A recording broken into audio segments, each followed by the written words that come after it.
You can see from the construction, it really wasn't built as a prison, it was built as a water system. So it was watertight, there was no in or out except for that little hole in the top. Okay, so it was intended to hold water and not let any escape.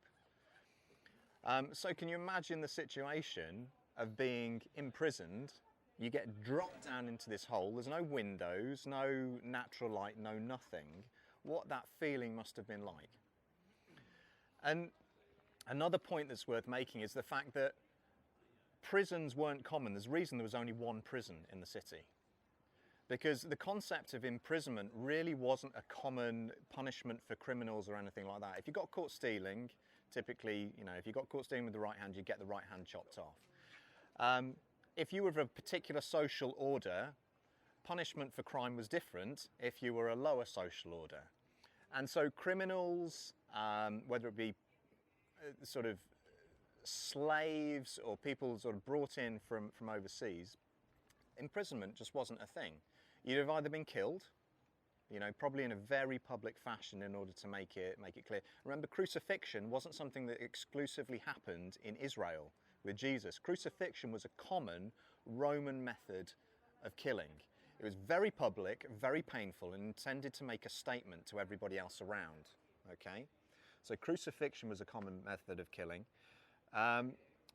People who would have ended up in here were key prisoners. So likely sort of people of political value, so senators and stuff like that, they would have been imprisoned.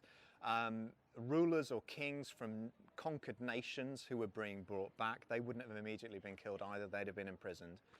And Paul. Now interestingly, Paul, we know he actually appealed to Caesar, didn't he, over the accusations made against him by the Judean authorities. Had he not appealed to Caesar, he probably wouldn't have ended up here. He'd been let off by the Roman authorities in Israel without charge because they found no charge for him. But he ended up here anyway. Peter, there's actually no proof. Okay? I want to make that clear. There's no proof of Peter. There is speculation, and of course, from a Catholic perspective, they're keen to establish the foundation of their authority as the Catholic Universal Church based upon Peter, and so they're keen to prove that. So whilst there's no specific proof, there's a lot of traditions about both Paul and Peter, and also about the way that they both died. The only information we really get about Peter is given by sort of early church fathers, but written 100, 200 years afterwards. So it's looking retrospectively back and talks then about what happened. Whether that is based on actual fact or whether that's based on the oral accounts that were handed down the lines, we don't know. I personally, whilst it's difficult to prove this, I personally do believe that Peter was in Rome. And I'll explain a little bit of why when we go to the Vatican. But I think Peter probably was in Rome. Whether all the traditions surrounding his death and everything else are true, I don't know. And again, I'm not going to be dogmatic on this, but that's just my personal perspective at the moment. Paul makes reference in his letters to being in prison many, many times. Okay? He refers to himself several times as a prisoner of the Lord or a prisoner of Messiah, prisoner of Christ. He does that a couple of times very specifically in Ephesians chapters 3 and 4. One of the things as I was preparing for this that really occurred to me is how often we very quickly spiritualize those terms. Very quickly to spiritualize, I'm imprisoned, I'm captive, I'm in prison. We talk about it in very spiritual terms, don't we? And that's not that we shouldn't apply the spiritual nature to this, but really it can very quickly move away from the fact that Paul was literally in a prison, and suffering in some of the most horrendous circumstances. He wasn't metaphorically in a prison. He was physically there in the cold, in the dark, in the suffering, wondering what every day would bring, if there was another meal, if there was going to be another day. He was literally in that place. And he was imprisoned many times in his life. And each time, interestingly, he'd seen the hand of the Lord to deliver him from those prisons. And so when he ended up here, his hope remained. He had reasonable hope based on everything that he'd seen by the hand of the Lord to believe that the Lord was quite capable of delivering him from here as well. As it turned out, that's not what happened. But he was in that hope. Philippians 1 verse 13 says this, "And so my imprisonment in the cause of Messiah, or in the cause of Christ, has become well known throughout the whole Praetorian Guard and to everyone else."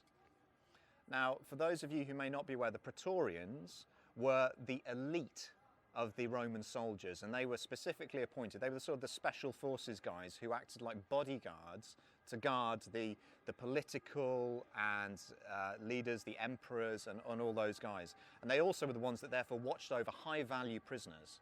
So Paul was being guarded by these elite soldiers.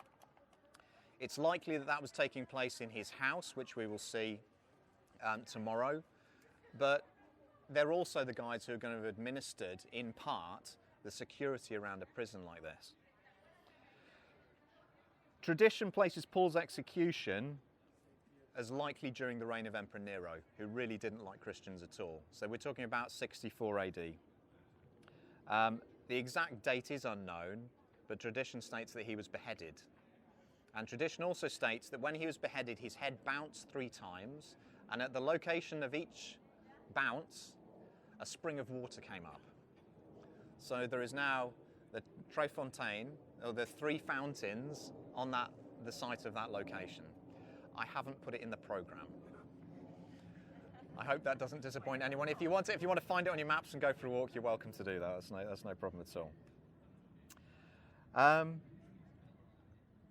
not going to read all of 2 Timothy right now, but I would encourage you guys to reread 2 Timothy, having been in the prison, having been down there.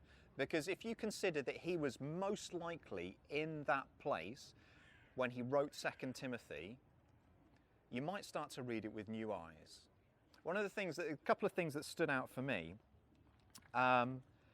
is the hope that he had in spite of those conditions. He was absolutely incredibly optimistic, incredibly hopeful, and his faith unshaken, despite being in a place probably where most people just gave up on anything. Once you're down there, you can never see yourself coming out, can you? 2 Timothy 1 verse 8 says, "Therefore do not be ashamed of the testimony of our Lord or of me, his prisoner, but share in suffering for the good news according to the power of God." Can you imagine saying that in light of your circumstances? Don't worry about me, just give glory to God for everything that's going on in spite of the fact that I'm in prison. 2 Timothy 3, "You, however, closely follow my teaching, manner of life, purpose, faithfulness, patience, love, and perseverance." He's saying this to Timothy in spite of where he finds himself.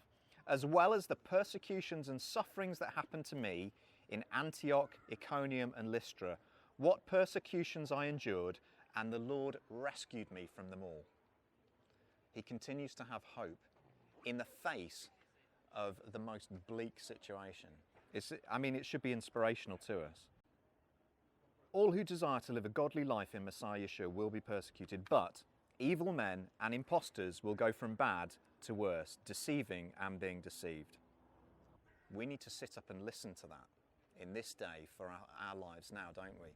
Too many Christians in the world want to walk a life signed up to the faith, as it were. Walk a life saying, yes, I believe in Jesus, I'm a Christian, all the rest of it, but do everything in their power to avoid anything that brings discomfort, persecution, all the rest of it. And in doing so, unwittingly end up denying Jesus entirely. They end up forfeiting their salvation as a result, I believe.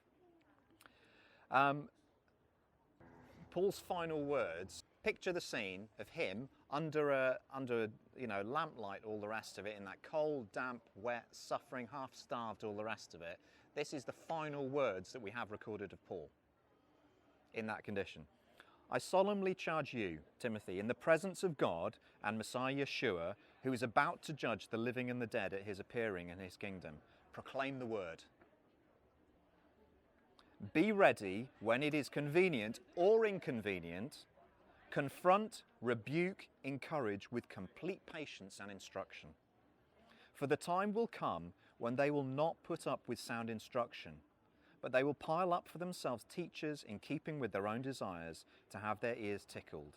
And they will turn away from hearing the truth and wander off to myths. You, however, keep a clear mind in all things. Withstand hardship, do the work of proclaiming the good news, and fulfill your service. For I am being poured out like a drink offering, and the time of my departure has come. I believe he knew.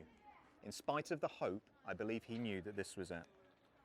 For I am already being poured out like a drink offering, and the time of my departure has come. I have fought the good fight. I have finished the course. I have kept the faith.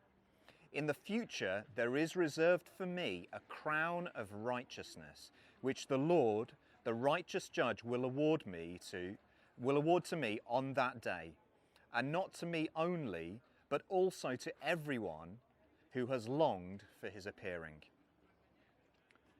Do all you can to come to me quickly, for Demas, having loved this world, has deserted me and gone to Thessalonica. Crescens has gone to Galatia and Titus to Dalmatia. Luke is the only one with me. Get Mark and bring him with you, for he is useful to me for service.